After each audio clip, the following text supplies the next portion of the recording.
ప్రభాస్ ఒక సినిమాలో చెప్తాడు, అందరినీ ప్రేమించేద్దాం, ప్రేమించేస్తే పోయేదే ఉంది డూడ్ అని. అలాగే ఇక్కడ ఒకటి సామెత చెప్పాలనుకుంటున్నాను నేను. మనం పిల్లల్ని జాగ్రత్తగా పెంచుతున్నాం అనుకుని చాలా భయంతో పెంచుతూ ఉంటాం. జాగ్రత్తకి భయానికి కూడా చాలా తేడా ఉంది. కానీ అవి రెండు ఒకటే అనుకుంటాం. కానీ పిల్లల్ని పెంచే విధానం మాత్రం జాగ్రత్తతో భయంతో కాదు, ధైర్యంతో బాధ్యతతో పెంచాలి అనే ఒక చిన్న థీమ్ లైన్.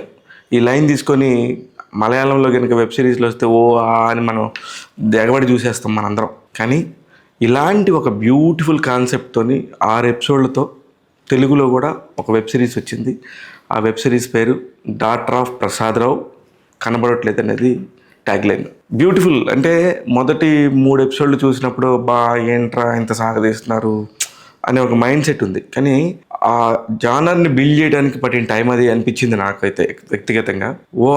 ఎక్స్ట్రాడినరీ, అద్భుతం, అత్యద్భుతం అని చెప్పను నేను. కానీ ఒక చిన్న లైన్ తీసుకొని, ఒక బ్యూటిఫుల్ లైన్ తీసుకొని చేసిన ఒక మంచి కంటెంట్. ఈ వెబ్ సిరీస్కి దర్శకుడు పోలూరు కృష్ణ. చాలా అంటే అతను అనుకున్న ఒక పాయింట్ని తీసేసుకొని ఎక్కడి నుంచో ఒక ఫస్ట్ ఎపిసోడ్లో ఉన్న ఒక బేస్ తీసుకొని 6వ ఎపిసోడ్లో ఉన్న లాస్ట్ లైన్ చివరి వరకు కూడా ఒక చిన్న స్క్రీన్ ప్లే. అంటే ఇది ఇలా జరిగి ఉంటుంది అనేది మన పొరపాటును కూడా మన మైండ్లోకి ఎక్కడ రాకుండా చాలా జాగ్రత్త పడి వెబ్ సిరీస్కి కావాల్సిన ఒక మంచి కంటెంట్ని అందించారు. నాకైతే విపరీతంగా నచ్చింది 5వ ఎపిసోడ్ 6వ ఎపిసోడ్. ఎప్పుడైతే రాజీవ్ కనకాల గారు రంగంలో దిగుతారో అక్కడి నుంచి కథ మారిపోయింది. యాక్చువల్లీ డాటర్ ఆఫ్ ప్రసాదరావు అనేది ఆయన పేరే. ఆయన పేరు మీద నుంచి ఈ కథ అంతా స్టార్ట్ అయింది.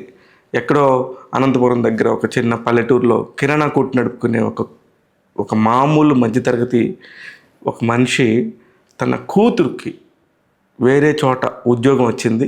ఆ ఉద్యోగానికి పంపించాలా వద్దా? నాన్న మీద ఉన్న ప్రేమతోనో, భయంతోనో, గౌరవంతోనో, నాన్న చూపించే అతి ప్రేమతోనో చాలా విషయాలు ఆయనకు చెప్పలేకపోయింది. ఆ చెప్పలేకపోయిన సందర్భమే ఒక మంచి పాయింట్ లాగా పట్టుకొని ఒక అద్భుతమైన సిరీస్ లాగా తెరకెక్కించాడు దర్శకుడు కృష్ణ. ఇకపోతే రాజీవ్ కనకాల గారి గురించి చెప్పాలి.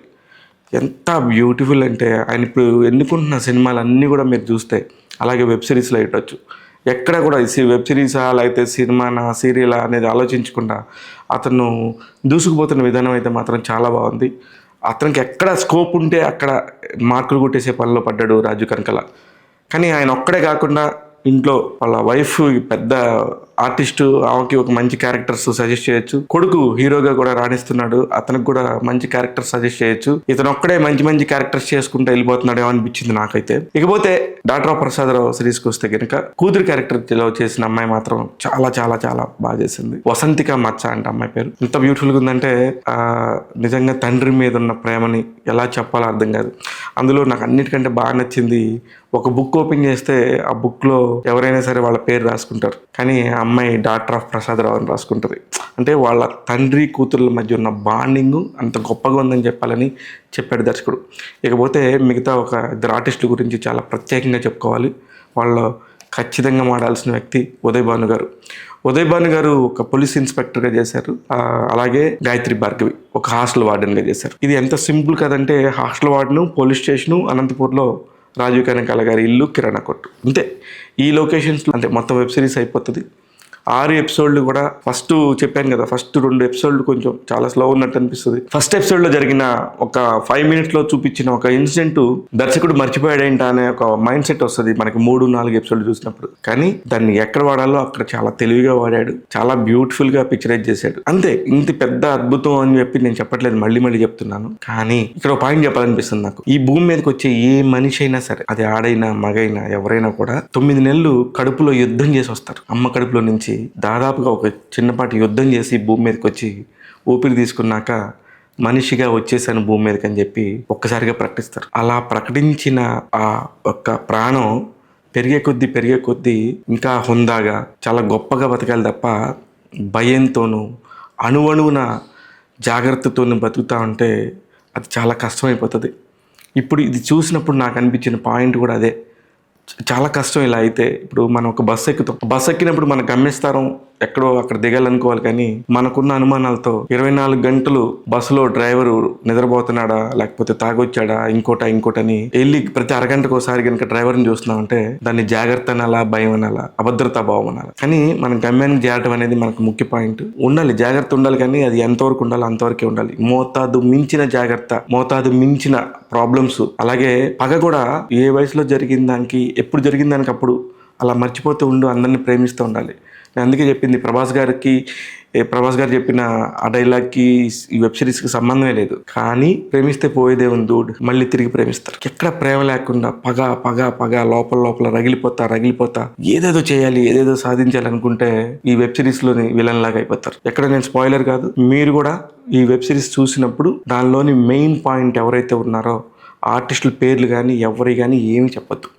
ఇకపోతే రాజీవ్ కనకాల గారి భార్యగా చేసిన బిందు చంద్రమౌళి కూడా చాలా ఒక 2-3 సీన్లలో చాలా మంచిగా నటించారు. జెమినీ సురేష్కి కొంచెం చిన్న అవకాశం దొరికింది. అలాగే మేనమామ పాత్ర చేసిన అతను కూడా బాగా చేశారు. అలాగే డ్రైవర్ పాత్ర చాలా బాగుంది. వీళ్ళందరూ కూడా చాలా చాలా బ్యూటిఫుల్గా చిన్న కాస్ట్ అండ్ క్రూ ఎంతో ఎమోషనల్గా తెరకెక్కించారు. కూతురు పాత్రలో చేసిన వసంతిక మచ్చ క్యారెక్టర్ కూడా ఎంతో మంది మాదాపూర్లో హాస్టల్స్లో ఉంటున్నారు. ఎక్కడెక్కడి నుంచో ఏ రాష్ట్రాల నుంచి వేరే ప్రాంతాల నుంచి దాదాపు 300, 400, 500 కిలోమీటర్ల దగ్గర నుంచి వచ్చి ఉద్యోగాలు చేసుకుంటా ఇక్కడ హాస్టల్లో ఉంటున్నారు. అందరూ కూడా జాగ్రత్తగా ఉండండి. ఎక్కడ ఏం జరిగిద్దో తెలియదు. ఆడపిల్లలు ఎస్పెషల్లీ దేవతలతో సమానం, వాళ్ళందరూ కూడా బాగుండాలి. ఎక్కడ మీకు అన్యాయం జరుగుతుందో, అన్యాయం జరిగినప్పుడు మీలో మీరు కుమిలిపోవద్దు, మిమ్మల్ని మీరు త్యాగం చేసుకోవద్దు. ఇది ఖచ్చితంగా నేను చెప్పాలనుకుని చెప్తున్నాను. ఈ వెబ్ సిరీస్ లో ఉన్న మెయిన్ బేస్ పాయింటే అది. ఆడపిల్లలు అమ్మా నాన్నలతో చక్కగా ఓపెన్ అయ్యి మాట్లాడండి. ఉదయ్ భాను గారు 6వ ఎపిసోడ్ లో లాస్ట్ లో సిఐ చాలా స్ట్రిక్ట్ గా ఉండే సిఐ కూతురుతో ఎలా ఉంటుంది, ఈ సంఘటన తర్వాత కూతురుతో ఎలా మాట్లాడింది అనేది క్లోజర్. ఖచ్చితంగా ఫస్ట్ ఎపిసోడ్ స్టార్ట్ చేసిన కాడి నుంచి అసలు ఆపరు. దాదాపు మొత్తం కలిపితే కూడా 2 గంటలు, జస్ట్ 2 అవర్స్లోనే క్లోజ్ అయిపోయింది. లేకపోతే 2 hours 30 minutes ఒక సినిమా చూసినంత నిడివే ఉంది. చాలా బాగుంది, చాలా చాలా చాలా బాగుంది. ఈ అన్ని బాగానే ఉన్నాయంటే కొంచెం నెగిటివ్స్ ఏమున్నాయి అనుకుంటే కొంచెం రిపీటెడ్ సీన్ లాగా అనిపిస్తాయి. కొంచెం ఫస్ట్, సెకండ్, థర్డ్ ఎపిసోడ్ వరకు చాలా స్లోగా అనిపిస్తుంది. డైలాగ్ డిక్షన్ కానీ అబ్బా ఇది తెలిసిన డైలాగే కదా ఇక్కడ ఇది అవసరమా అనిపిస్తుంది. అలాగే పోలీస్ స్టేషన్ లో కానీ ఉదయ్ భాను గారు ఎంట్రీ ఇచ్చినప్పుడు ఫస్ట్ సెటిల్ అవుతున్నప్పుడు కొన్ని డైలాగ్స్ ఇక్కడ ఈ డైలాగే వస్తుందని ప్రతి ఒక్క ప్రేక్షకుడు కూడా ఎక్స్పెక్ట్ చేస్తారు. ఇట్లాంటివి ఉన్నాయి. వీళ్ళందరికీ ఆఫీసర్ గా కోటేశ్వరరావు గారు కూడా బాగా అనిపించారు. మంచిగా ఆయన ఏసీపీ పాత్రలో నటించారు. ఇకపోతే డాక్టర్ గా చేసిన అతను కూడా ప్రసాద్ గారు, కేఎల్ ప్రసాద్ గారు, ఆయన కూడా బాగా చేశారు. ఇలా ప్రతి ఒక్కళ్ళు కూడా వాళ్ళకున్న చిన్న క్యారెక్టర్స్ అయినా కూడా వాళ్ళందరూ కూడా కనిపించి న్యాయం జరిగేటట్టుగా జరిగింది అనిపించింది. చాలా చాలా బాగుండింది. ఖచ్చితంగా ఎంజాయ్ చేస్తారు.